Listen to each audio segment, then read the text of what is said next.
This afternoon I'm very pleased to have a conversation with Edward Mapplethorpe, photographer and artist in his home and studio in New York City. Thank you for having me. Your career began in 1982 as your brother Robert Mapplethorpe's assistant, studio assistant. And then you began to produce your own work and had your first exhibition in New York in a group show in 1983. There appears to have been three periods in your creative life. The initial period in the 1980s, which included an exhibition under the alias Edward Mapplethorpe. Did I pronounce that right? That's correct, yeah. And then a more private period in the 90s when you were much less in the public view and did no exhibitions as far as I know. And then in 2007 you reemerged.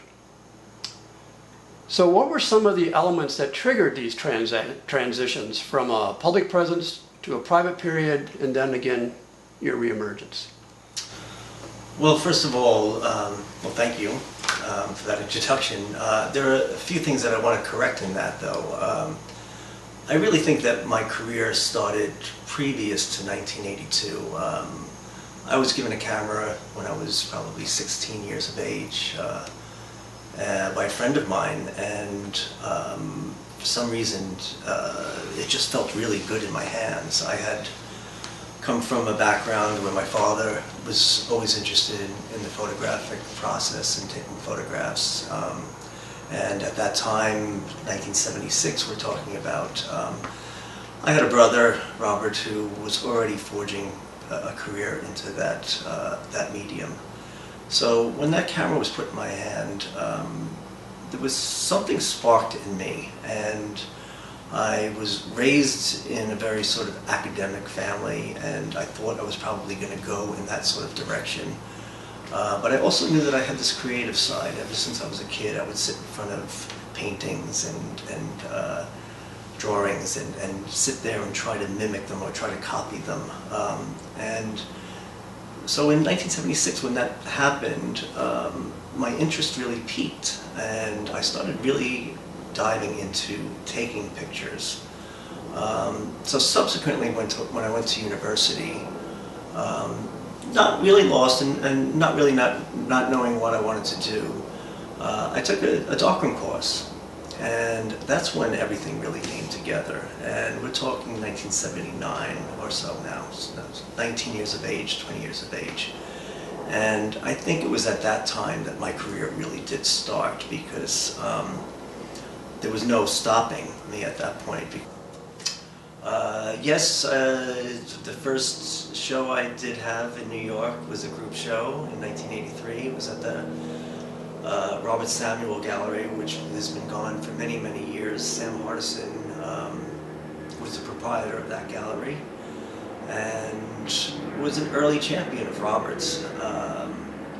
I had worked at the studio with Robert for a good year at that point, and I knew instinctively that that was not going to go over really well with my brother.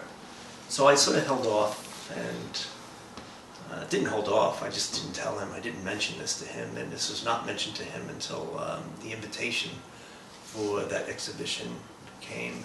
And it just so happened it was a group show, and Joel Peter Whitman was in that show, Cindy Sherman was in that show, and numerous people that went on to have quite good careers. So I'm fortunate to have been included in that.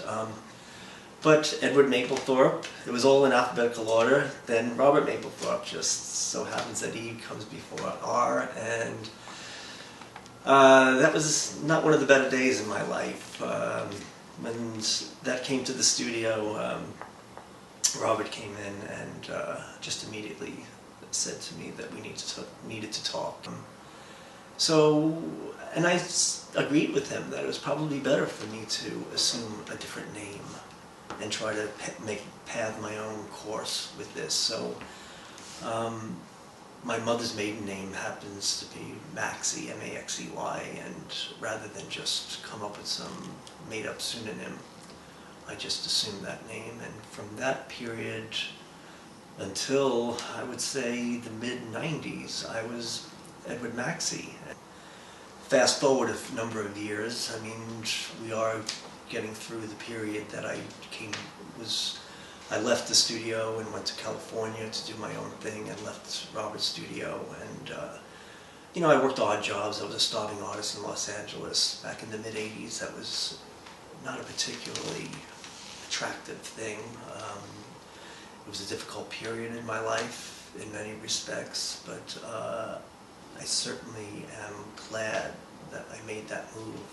It proved to me now as an older person that I had the wherewithal or the strength to sort of leave a comfortable, somewhat comfortable situation and choose a difficult path to sort of make my own stand. I was working odd jobs, but in 1986 it became evident that Robert's health had declined considerably, and in 1987, on his invitation, I came back to New York and never looked back. I never turned around, and again assisted him with another assistant, and Tom Burrell was still the printer until his unfortunate and untimely death in 1989. And all the while doing pictures, quietly, discreetly, not having any sort of real ambition to exhibit them until shortly after Robert's death. I was approached by James Danziger, who was starting his gallery in 1990. He looked at the photographs I had been doing over the course of certainly the last decade he was interested in, and more in particular, probably images or photographs dating from 1988 through 90, that sort of period. And he immediately offered me an exhibition, a solo exhibition, and it was scheduled to be his second exhibition for the gallery. Like I said, I immediately jumped at the chance, having gone through quite a bit of difficult times in the 80s, and did that show. And the show was the portraits, nudes, still lifes, and that sort of subject matter that I had been doing all through the 80s. And the work was well received. It was well sold, and it seemed like the beginning of a prosperous career for me. But it was shortly after that, and that show went on to London, it went on to Atlanta, and some of the work went to Japan, even though I did not go to Japan. But it was shortly after that I started reconsidering my career as an artist and what it is that I really wanted to do. And I thought that if I was going to have a longevity, I was going to have to start doing something else. I looked at those photographs, and although I think technically well done and certainly technically well done and well printed, but they were grounded in the Mapplethorpe tradition. And I realized that if I needed to be able to add something to that, and I didn't see that in the immediate future. So I did another series of photographs with James, and they were underwater photographs because I made the conscious decision to get out of the studio, take my camera into a non-studio situation, into an environment that's completely alien, where the idea of really setting up was completely obliterated, because I didn't know how to dive. I learned how to dive just specifically to do the pictures, and it was not an easy task. Not only learning to dive, but learning to dive with a camera. I Hasselblad, as a matter of fact, in my hands.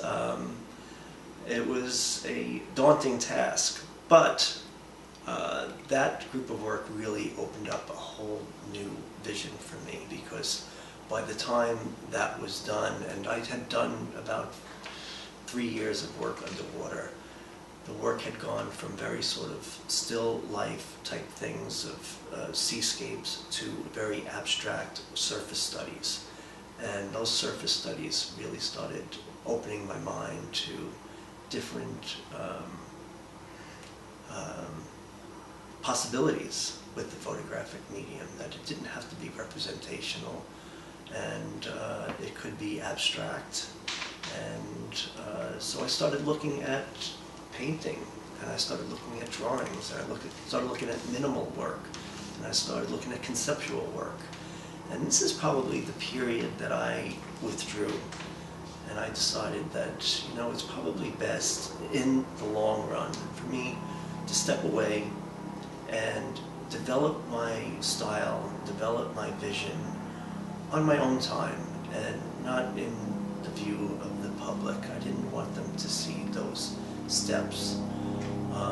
But all the while, I continued to do my work, and I'm happy to show you at some point various groups of work that just sort of got stockpiled and never exhibited and never seen. And it's an interesting for me to now look back and see the journey from that point to 2000, fast forward to 2007, and certainly now with the Variations exhibition, how I got from those early portraits, nudes, and still lifes to very abstract, non-camera work strictly done in the darkroom.